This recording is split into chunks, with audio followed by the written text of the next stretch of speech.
Srikanth cable ప్రేక్షకులకు నమస్కారం. వి news కి స్వాగతం. నేను మీ దిగ్విజయ్. ముందుగా బులెటిన్లో హెడ్లైన్స్. పరిసరాల పరిశుభ్రతతోనే ఆరోగ్యకరమైన సమాజం సాధ్యమవుతుందన్న జిల్లా కలెక్టర్ పోలా భాస్కర్. వ్యర్థాలపై వ్యతిరేక పోరాటం పేరుతో ప్రతిరోజు గ్రామ స్థాయిలో ప్రత్యేక కార్యక్రమాలు నిర్వహించాలన్న కలెక్టర్. నగరంలో ఘనంగా పద్మశ్రీ ఘంటసాల 99వ జయంతి వేడుకలు. ఘంటసాల విగ్రహానికి పూలమాలలు వేసి ఘనంగా నివాళులు అర్పించిన ఘంటసాల ఎస్వీఆర్ సాంస్కృతిక సేవా సంస్థ సభ్యులు. మహిళల సంరక్షణ కొరకు ఆశ్రమం కల్పించే సంస్థలపై దాడులు చేయటం హేయమైన చర్య అన్న మహిళా commission chairperson Vasireddy Padma. Housing బోర్డులోని స్వధార గృహాన్ని సందర్శించి మహిళలతో మాట్లాడిన వాసిరెడ్డి పద్మ. ఇక వివరాల్లోకి వెళ్తే, పరిసరాల పరిశుభ్రతతోనే ఆరోగ్యకరమైన సమాజం సాధ్యమవుతుందని కలెక్టర్ పోలా భాస్కర్ అన్నారు. కందుకూరు రెవెన్యూ డివిజన్లో తహసీల్దార్లు, ఎంపీడీఓలు, ఏపీఓలతో నిర్వహించిన సమావేశంలో కలెక్టర్ మాట్లాడుతూ ఈ నెల 1వ తేదీ నుండి 21వ తేదీ వరకు వ్యర్థాలపై వ్యతిరేక పోరాటం పేరుతో ప్రతిరోజు గ్రామస్థాయిలో ప్రత్యేక కార్యక్రమాలు నిర్వహించాలని అధికారులను ఆదేశించారు.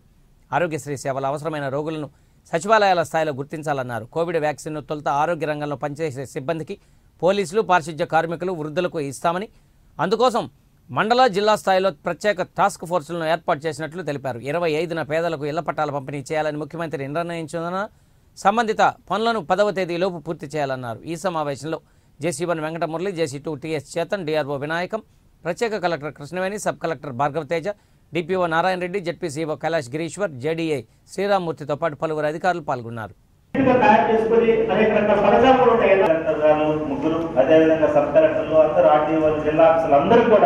ప్రతిరోజు కూడా ఈ కార్యక్రమంలో రోజువారీగా గ్రామాల్లో పాల్గొంటున్నారు. దానికి ప్రణాళికలు కూడా కరెక్ట్ గా ఆల్రెడీ తయారు చేయడం జరిగింది.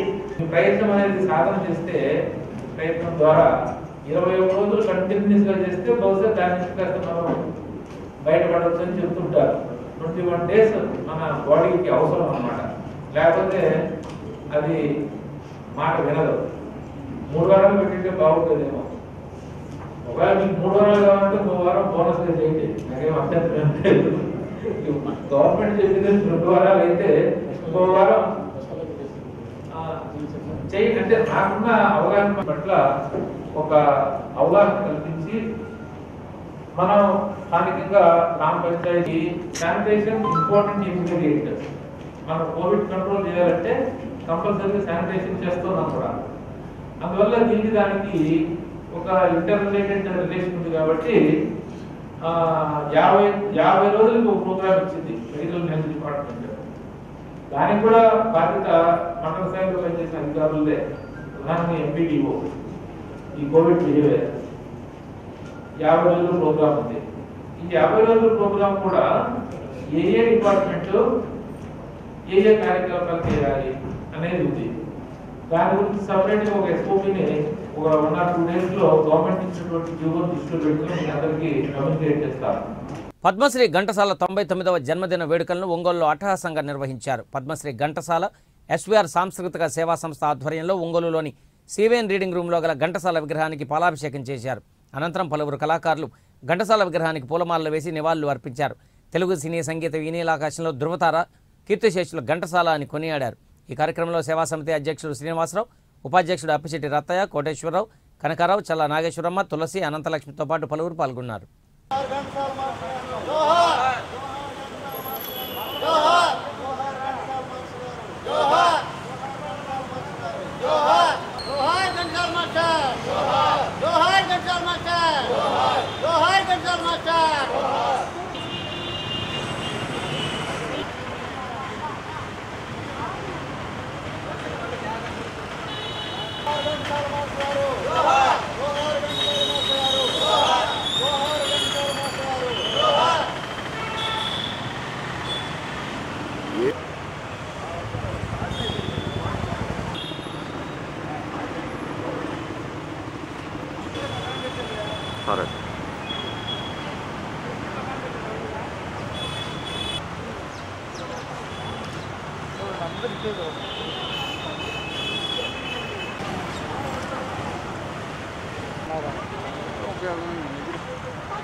ఘంటసాల జయంతి సందర్భంగా మా ఆకుల శ్రీను గారి ఆధ్వర్యంలో, మా అప్పిశెట్టి రత్తయ్య గారి ఆధ్వర్యంలో 98వ జయంతి జరుపుకున్నాం.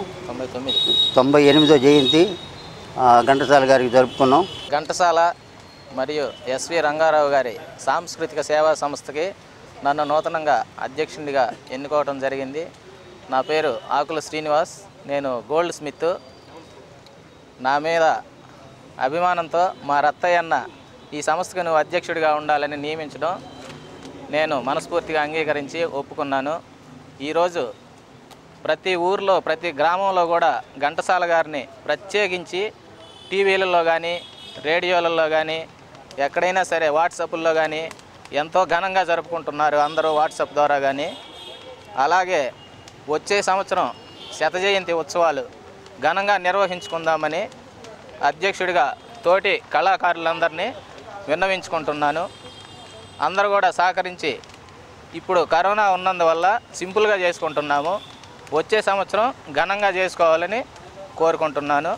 మన ప్రకాశం జిల్లా సంగీత కళాకారులు, గాయని గాయకులు అందరూ కూడా ఘంటసాల మాస్టర్ గారి జయంతి ఎంతో గొప్పగా జరిపించుకుంటారు ప్రతి సంవత్సరం. ఈ సంవత్సరం ఈ కరోనా వల్ల కొంతవరకే జరిపిస్తున్నాము. కానీ భారతరత్న అవార్డు ఇవ్వాలంటే మన ఫస్ట్ ఘంటసాల మాస్టర్ గారికి భారతరత్న అవార్డు ఇచ్చి తర్వాత ఎవరికి ఇచ్చినా మాకు అభ్యంతరం ఉండదు. మేమందరం కూడా ఆయనకి రావాలని కోరుకుంటున్నాము. భారతరత్న అవార్డు ఘంటసాల గారికి ఖచ్చితంగా ఇవ్వాలి. భారతరత్న అవార్డు. పద్మశ్రీ ఘంటసాల వెంకటేశ్వరరావు గారి 98వ జయంతి సందర్భంగా ఒంగోలు సివిఎన్ రీడింగ్ రూమ్ ఆవరణలో వేయించేసి ఉన్న గానగంధర్వుడు పద్మశ్రీ ఘంటసాల వెంకటేశ్వరరావు గారి విగ్రహానికి పాలాభిషేకము మరియు పూలాభిషేకం జరిపి మా నివాళులు అర్పిస్తున్నాము.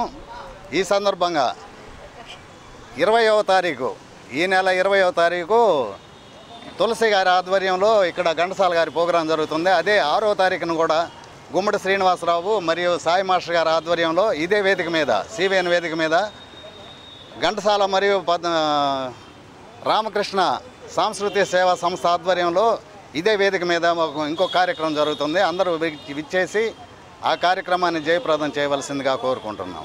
99 ఘంటసాల మాస్టర్ గారి శతజయంతి గంభీరంగా జరుపుకుంటున్నాం ఈరోజు.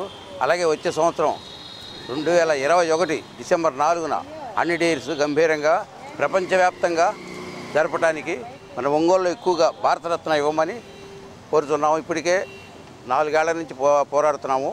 మోడీ గారు కూడా, ప్రధానమంత్రి మోడీ గారు కూడా లెటర్ పంపించారు. ఆయన పరిశీలనలో ఉంది, చేస్తామని. కాబట్టి వచ్చే సంవత్సరం శతజయంతి అన్ని డేస్ గంభీరంగా జరపడానికి ఒంగోలులో ఈ అవకాశాన్ని సద్వినియోగం చేసుకోవడానికి కళాకారులు, కళాభిమానులు, కళాపోషకులు అందరూ కూడా ముందుకొచ్చి నడిపించాలని కోరుకుంటూ విజ్ఞప్తి చేస్తాం. మైనర్ బాలికలు, మేజర్ బాలికలతో పాటు మహిళల సంరక్షణ కొరకు ఆశ్రయం కల్పించే సంస్థలపై దాడులు చేయడాన్ని ఖండిస్తున్నామని మహిళా కమిషన్ చైర్పర్సన్ వాసిరెడ్డి పద్మ అన్నారు. ఒంగోలులోని హౌసింగ్ బోర్డులో గల స్వధార గృహాన్ని ఆమె సందర్శించి హోంలో ఉన్న మహిళలతో ప్రత్యేకంగా మాట్లాడారు. ఇటీవల టంగుటూరు పోలీస్ స్టేషన్లో జరిగిన సంఘటనపై బాధితులతో ప్రత్యేకంగా మాట్లాడారు. మేజర్ ప్రేమజంటపై కుటుంబ సభ్యులు ఒప్పుకోలేదని, ఎస్ఐ అత్యుత్సాహంగా కిడ్నాప్ కేసు పెట్టడాన్ని కూడా ఖండిస్తున్నానని, దీనిపై జిల్లా కలెక్టర్ మరియు ఎస్పీతో ప్రత్యేకంగా సమావేశం నిర్వహిస్తామని ఆమె హామీ ఇచ్చారు. ఈ కార్యక్రమంలో డైరెక్టర్ సుయేష్, నిర్వాహకురాలు T Aruna, commission member Tammisetty Ramadevi, B Aruna Reddy తదితరులు పాల్గొన్నారు.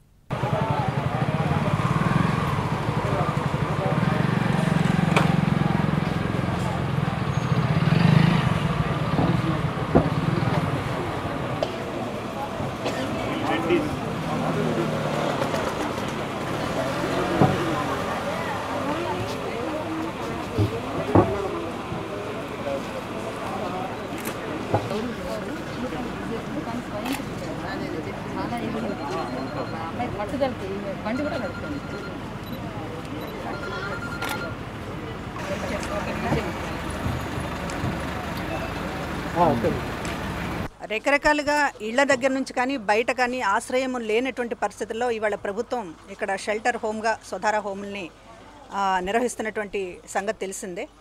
ఇటీవల కొంత ప్రేమ వ్యవహారాలకు సంబంధించినటువంటి దీంట్లో మైనర్లుగా ఉండడం లేదా ఇంట్లో వాళ్ళకి సంబంధించినటువంటి ఒప్పుకోకపోవడంతో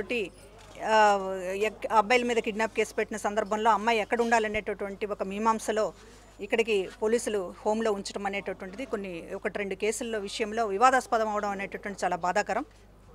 అమ్మాయిలకు సంబంధించినటువంటి పేరెంట్స్ కానీ బంధువులు కానీ ఇక్కడ షెల్టర్ ఇవ్వడం అనేటటువంటిది ఒక పెద్ద నేరంగా భావించి ఒక దాడికి పాల్పడడం అనేటటువంటిది ఇది చాలా తీవ్రంగా ఖండించాల్సినటువంటి విషయం. ఇట్లాంటి హోమ్లు అనేటటువంటివి లేకపోతే ఇవాళ ఆపద సమయంలో మహిళలకి ఇవాళ రక్షణ ఇచ్చేటటువంటి పరిస్థితి కూడా ఎక్కడా లేదు. బయట ఇళ్లలో రానివ్వరు, బయట ఎక్కడ ఉండేటటువంటి పరిస్థితి ఉండదు. ఒంటరిగా ఉన్నటువంటి ఒక ఆపద సమయంలో మహిళలకి ఆశ్రయం ఇస్తున్నటువంటి ఇట్లాంటి హోముల్ని రక్షించుకోవాల్సినటువంటి బాధ్యత అందరి మీద ఉంది. తమ పాపని ఒక కక్షతోటి ఏదో ప్రేమ వ్యవహారాల్లో తమ మాట వినలేదనేటటువంటి దాంతో ఇక్కడ ఆశ్రయం పొందుతుందనే దాంతో ఇక్కడ హోమ్ మీద దాడి చేయడం, ఈ హోమ్ మీద దుష్ప్రచారం చేయడం అనేటటువంటిది ఇది మంచి పద్ధతి కాదు. హోములకి తగినటువంటి రక్షణ ఇవ్వాలి. ఖచ్చితంగా జిల్లా కలెక్టర్ గారితో ఎస్పీ గారితో కూడా మాట్లాడతాం. ఇక్కడ సౌకర్యాలన్నింటినీ కూడా పరిశీలిస్తున్నాం, బాధితులతో కూడా మాట్లాడుతున్నాము. ఇక్కడ ఎవరైతే ఈ ప్రేమ వ్యవహారాలలో సంబంధించి ఆశ్రయం పొందుతున్న 2 అమ్మాయిలతో కూడా మాట్లాడడం జరిగింది. వారికి సంబంధించినటువంటి పూర్తి భరోసా ఇవ్వాల్సినటువంటి అవసరం ఉంది. వారి కుటుంబ సభ్యులతో కూడా మాట్లాడడానికి ఈ రోజున వాళ్ళ కాంటాక్ట్ నెంబర్స్ కూడా తీసుకున్నాం. అమ్మాయి తరపున వాళ్ళ పేరెంట్స్ ఎవరైతే ఉన్నారో వాళ్ళతో మాట్లాడి వాళ్ళ మైండ్ సెట్ కొంచెం మార్చేటటువంటి ప్రయత్నం మేము కౌన్సిలింగ్ ద్వారా చేస్తాం. విశిష్ట సాహితీ సేవకుడు ధూళిపాళ్ల జిల్లా సాహిత్య రంగానికి విశేషమైన సేవలు అందించిన గొప్ప సాహితీ సేవకుడు ధూళిపాళ్ల హనుమంతరావు అని నరసం రాష్ట్ర గౌరవాధ్యక్షురాలు తేళ్ల అరుణ కొనియాడారు. ధూళిపాళ్ల హనుమంతరావు ప్రథమ వర్ధంతి సభ స్థానిక హౌసింగ్ బోర్డు కాలనీలోని స్వధార గృహంలో జరిగింది. నరసం నాగభైరవ సాహిత్య పీఠం సంయుక్త నిర్వహణలో ఏర్పాటు చేసిన ఈ సభలో ముందుగా పలువురు సాహితీవేత్తలు హనుమంతరావు చిత్రపటానికి పూలమాలలు వేసి ఘనంగా నివాళులు అర్పించారు. అనంతరం సభాధ్యక్షురాలు తేళ్ల అరుణ మాట్లాడుతూ విద్యాధికారిగా ఎంతోమందికి విద్యనందించిన హనుమంతరావు గొప్ప సాహితీ ప్రియుడన్నారు. కళామిత్ర మండలి జాతీయ అధ్యక్షుడు డాక్టర్ నూనె అంకమరావు మాట్లాడుతూ హనుమంతరావు అనేక సాహిత్య సంస్థలకు అండదండగా నిలబడ్డారని అన్నారు. కార్యక్రమంలో మిడసల మల్లికార్జునరావు, యువి రత్నం, నోకుతోడి శరత్, బీరం అరుణ, పిన్ని వెంకటేశ్వర్లు, సూర్యకుమారి తదితర సాహితీవేత్తలు పాల్గొని హనుమంతరావుకు ఘనంగా నివాళులు అర్పించారు. జోహార్ హనుమంతరావు గారు, జోహార్ హనుమంతరావు గారు, జోహార్ ధూళిపాళ్ల హనుమంతరావు గారు, జోహార్ హనుమంతరావు గారు, జోహార్ హనుమంతరావు గారు, అమర్ రహే హనుమంతరావు గారు, అమర్ రహే ధూళిపాళ్ల హనుమంతరావు గారు, జోహార్ ధూళిపాళ్ల హనుమంతరావు గారు. ధూళిపాళ్ల హనుమంతరావు గారు ఆయన విద్యాశాఖ అధికారిగా పనిచేయటమే కాకుండా నాగభైరవ సాహిత్య పీఠంలో చాలా ప్రధానమైనటువంటి పాత్ర తీసుకొని నాగభైరవ సాహిత్య పీఠం అధ్యక్షుడు శ్రీ నాగభైరవ ఆదినారాయణ గారి కుడిభుజంగా ఉండేవారు. ఆయన బంధువుగానే కాకుండా ఒక స్నేహితుడిగా అందరికీ కూడా ఎంతో మన్ననలు అందుకున్నటువంటి వ్యక్తి. ఆయన పలకరించినటువంటి వ్యక్తి అంటూ ఉండరు. అంతేకాకుండా తను వృత్తి చేసేటప్పుడు కూడా ఆ వృత్తిలో ఆయన ఉపాధ్యాయుడిగా చేసేటప్పుడు చాలామంది మన శరత్ లాంటి వాళ్ళు, రవి లాంటి వాళ్ళు అందరూ ఎంతోమంది గొప్ప గొప్ప శిష్యులందరూ కూడా తీర్చిదిద్దాడు ఆయన. ఆ తర్వాత కూడా ఆయన పలకరించినటువంటి వ్యక్తి అంటూ ఉండరు. సాహిత్యం మీద ఆయనకున్న అభిలాష అనేది నాగభైరవ సాహిత్య పీఠంలో ఎప్పుడు ముందు పోతే కనపడి చిరునవ్వుతో ఆహ్వానించేటువంటి హనుమంతరావు గారు వెళ్ళిపోవడం అనేది చాలా దురదృష్టకరం. ఆ హఠాత్ మరణం ఆయన మమ్మల్ని అందరినీ కలిసివేసింది. కరెక్ట్గా ఇప్పుడు ఈ సంవత్సరం అయింది. ఆ సందర్భంగా అలాంటి అరుదుగా ఉండేటువంటి వ్యక్తిత్వాలు ఉన్నటువంటి ఆ వ్యక్తికి మనస్ఫూర్తిగా మా ఆంధ్రప్రదేశ్ మహిళా బేసమితి తరఫున అట్లాగే నవ్యాంధ్ర చైత్ర సంఘం తరఫున కూడా నివాళులు అర్పిస్తున్నాం. ఆ సందర్భంగా ఇక్కడ మా స్వధార గృహంలో కూడా వారి సంస్మరణార్థం ఇక్కడ మేము సంస్మరణ జరుపుతూ అదే సందర్భంలో మా హోంలో కూడా భోజనాలు కూడా వాళ్ళు ఏర్పాటు చేయడం జరిగింది.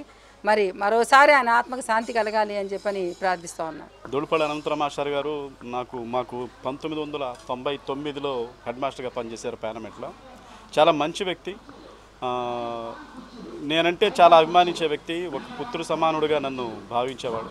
అటువంటి వ్యక్తి చనిపోయి 1 year అయిందంటే నేను నమ్మలేని పరిస్థితి. ప్రతి కార్యక్రమాన్ని ఒక సింగర్గా నన్ను చాలా ఎంకరేజ్ చేసేవాడు ఆయన. ప్రతి సందర్భంలోనూ నేనంటే నా కుటుంబం అంటే, ముఖ్యంగా నాగభైరవ కోటేశ్వరరావు గారి అల్లుడుగా ఆయన మంచి సహృదయ కలిగినవాడు. అటువంటి వ్యక్తి చనిపోవటం నిజంగా చాలా దురదృష్టకరం. ముఖ్యంగా నాలాంటి వారిపై చాలామంది శిష్యులకి చాలా తీరని లోటు. సో ఆయనకి నా ప్రగాఢ సానుభూతిని తెలియజేస్తాను. ఒక చక్కనైనటువంటి విద్యారంగంలో మంచి నడవడికతో చాలామంది విద్యార్థులకు విద్యాబుద్ధులు నేర్పించి ఉన్నత స్థాయికి వచ్చారు. కేవలం విద్యారంగానికే పరిమితం కాకుండా సాహిత్య రంగానికి కూడా ఇతోధికంగా మాలాంటి సంస్థలకి వారు ఆర్థిక సహాయం కూడా చేస్తూ ఉండేవాళ్ళు. వెనకుండి ప్రోత్సహిస్తూ తప్పనిసరిగా ప్రతి కార్యక్రమానికి వారు హాజరయ్యి పిల్లల్ని అభినందిస్తూ ఉండేవాళ్ళు. పిల్లలకి పెట్టేటువంటి పోటీలకి మరి పుస్తకాల బహూకరణ అంటే ఆయన ముందుకొచ్చి ప్రతి పిల్లలకి పుస్తకాలను బహూకరించడానికి ఆయన ఎప్పుడు ఒక దాతగా మరి ముందుకు వచ్చేవాళ్ళు.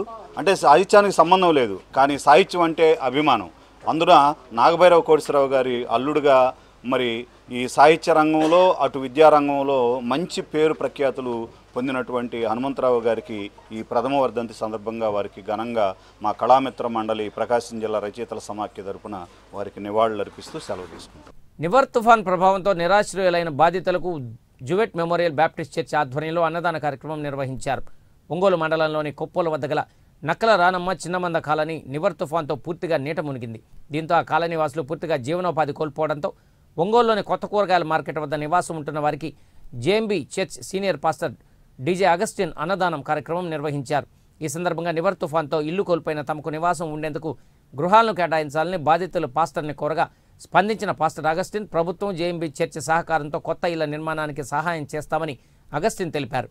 ఆపదలో ఉన్న వారిని ఆదుకునేందుకు ప్రతి ఒక్కరూ ముందుకు రావాలని పాస్టర్ అగస్టిన్ కోరారు. ఈ కార్యక్రమంలో క్యాటరింగ్ చిట్టిబాబు, పాస్టర్ అబ్రహాంతో పాటు పలువురు పాల్గొన్నారు. మా తండ్రి సకల రాణమ్మ చిన్నమంద ఆకలి ఉండగా తండ్రి వారికి మరి బిడ్డలు ప్రేమతో సిద్ధపడుతూ బిడ్డలందరూ ఈ ప్రేమను గుర్తించి రాజ్యంలో సిద్ధపడి భాగ్యం దయచేయమని దీవించండి. వ్యవహారం తండ్రి మమ్మల్ని ప్రేమతో ఆదరించిన బిడ్డలందరూ కూడా ఈ కృపాకటాక్షం నింపుమని యేసునామమున ప్రార్థించి మిక్కిలి వినయంగా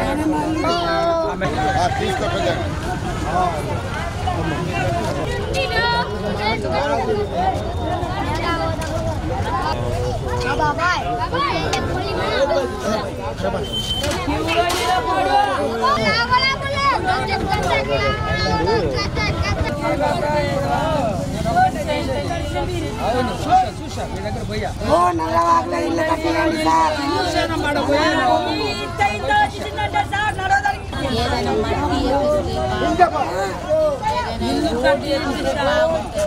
ఈ కుప్పల దగ్గర ఉన్నటువంటి చిన్న కాలనీ వాళ్ళు దాదాపు 100 కుటుంబాలు ఉన్నారు. వాళ్ళందరూ కూడా ఈ సైక్లోన్ వల్ల ఇళ్ళని కూడా మునిగిపోయినాయి, నివసించడానికి యోగ్యంగా లేదు. అందువల్ల ఇక్కడ కొత్త మార్కెట్ దగ్గర ఉన్నారు.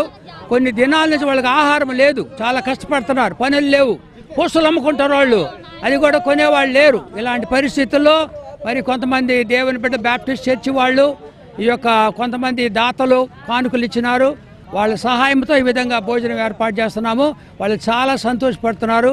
ప్రభుత్వం వారితో కూడా మాట్లాడి వారి యొక్క గృహాలు కూడా నిర్మించాలని మేము ప్లాన్ చేస్తున్నాం. జూయిట్ మెమోరియల్ బ్యాప్టిస్ట్ చర్చి వారి యొక్క ఆధ్వర్యంలో అయితే జరగాలని కోరుకున్నాము. కానుకలు ఇచ్చిన బిడ్డలందరికీ హృదయపూర్వక వందనాలు చెల్లిస్తున్నాను. కొండపి మండలం మూగచింతల గ్రామంలో గత 40 సంవత్సరాల నుండి దళిత మహిళ అయినటువంటి తాళ్ళూరి వానమ్మ ప్రభుత్వ స్థలంలో ఇల్లు వేసుకుని నివాసం ఉంటుందని, ఆ నివాసాన్ని ఆ గ్రామంలోని కొంతమంది అగ్రకుల పెత్తందారులు దౌర్జన్యం చేసి తొలగించారని దళిత హక్కుల పోరాట సంఘం జిల్లా కార్యదర్శి చప్పిడి రవిశంకర్ ఆరోపించారు. ఒంగోలులోని ప్రెస్ క్లబ్లో జరిగిన సమావేశంలో ఆయన మాట్లాడుతూ మూగచింతల గ్రామానికి చెందిన చాగంటి శ్రీను, చాగంటి సోమయ్య, చాగంటి రాము అనే అగ్రవర్ణాల వారు ఆమెను కులం పేరుతో దూషించి అధికారుల అండతో ఇల్లు తొలగించడం అన్యాయమని వారన్నారు.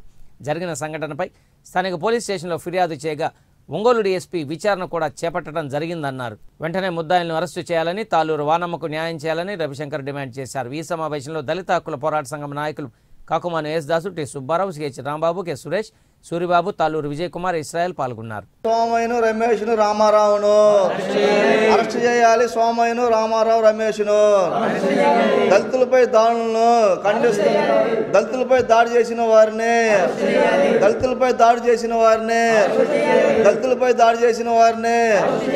అరెస్ట్ చేయాలి. సోమయ్య, రామారావు, రమేష్లను దళితులపై దాడులు చేసిన వారిని కమ్మ కులానికి చెందిన 3 వ్యక్తులు రామారావు, సీను అనేవాళ్ళు, వాళ్ళ అన్నదమ్ములు కలిసి సోమయ్య, వాళ్ళ 3 కలిసి వీళ్ళ ఇంటి మీదకి వచ్చి మాది స్థలము, ఈ స్థలంను ఖాళీ చేసి వీళ్ళని చెప్పి దౌర్జన్యం చేసి నానా బూతులు తిట్టి కులం పేరు తట్టి దూషించారు. అయితే గత నెలలో కొండేపి పోలీస్ స్టేషన్ నందు వాణమ్మ ఫిర్యాదు చేయగా SC/ST అటాచ్ కేసు నమోదైంది. అయితే ఇంతవరకు డిఎస్పీ గారు నిన్న ఆయన డిఎస్పీ గారు ఎంక్వైరీకి వచ్చారు. ఎంక్వైరీకి వస్తే మళ్ళీ ఈరోజు ఉదయం వాళ్ళు వచ్చేసి ఆ సోమయ్య అన్నదమ్ములు వాళ్ళందరూ వచ్చేసి ఇంటి మీదకి వచ్చేసి దౌర్జన్యం చేస్తూ మిగిలిన పడేస్తామని చెప్పేసి పంచాయతీ సెక్రటరీతో వచ్చేసి అది కూల్చేస్తామని చెప్పి దౌర్జన్యం చేస్తున్నారు. ఇంటి మీదకి వచ్చి ఈ దౌర్జన్యాన్ని చేస్తున్న వారిపై ప్రకాశం జిల్లా ఎస్పీ గారు వారి మీద చర్యలు తీసుకొని వాళ్ళని తక్షణమే అరెస్ట్ చేయాలని చెప్పేసి దళిత హక్కుల పోరాట సంఘం తరపున మేము డిమాండ్ చేస్తున్నాం. వాళ్ళ మీద చట్టపరమైన చర్యలు తీసుకొని వాళ్ళని జైలుకు పంపించాలని చెప్పేసి మేము డిమాండ్ చేస్తున్నాం. జై భీమ్, జై భారత్, జై దళిత హక్కుల పోరాట సంఘం. మరి అధికారులు పోలీసు వారికి తెలియచేసినప్పుడు వీళ్ళ ఇంటి మీదకి దాడి చేయడానికి వచ్చి నానా రకాలుగా ఇబ్బంది పెడుతున్నారు. ఎస్సీ మాదిగ అనేటువంటి విషయంలో ఈ ఎస్సీలకు జరిగేటువంటి అన్యాయాన్ని ఇదిగో ఈ కమ్మ జాతికి సంబంధించినటువంటి వ్యక్తులు 40 సంవత్సరాల నుంచి జరుగుతున్నటువంటి విషయాన్ని ఈ రోజు నుంచి కూడా వాళ్ళు అప్పటి నుంచి ఇప్పటి వరకు గమ్ము నుండి ఈరోజు వచ్చి అధికార పార్టీ ఉన్నదన్నటువంటి విషయంలో వీటిని డిమాండ్ చేస్తున్నారు. కనుక వీళ్ళని ఖాళీ చేయడానికి కానీ ఏ విధమైనటువంటి యాక్షన్ తీసుకోవడానికి కూడా అధికారులు పోలీసు అధికారులు కూడా వచ్చి ఎంక్వైరీ జరిగినా కూడా ఒత్తిడి జరుగుతున్నది. కాబట్టి వీరికి జరిగేటువంటి అన్యాయాన్ని ఇమ్మీడియట్లీగా దాని మీద శ్రద్ధ తీసుకొని వాళ్ళకి న్యాయం జరిగించాలని నేను కోరుతూ తెలియజేస్తున్నాను. ఇవి బులెటిన్లోని విశేషాలు. తిరిగి మరో బులెటిన్లో కలుసుకుందాం. అప్పటి వరకు కీప్ వాచింగ్ శ్రీకాంత్ కేబుల్ వి ఛానల్.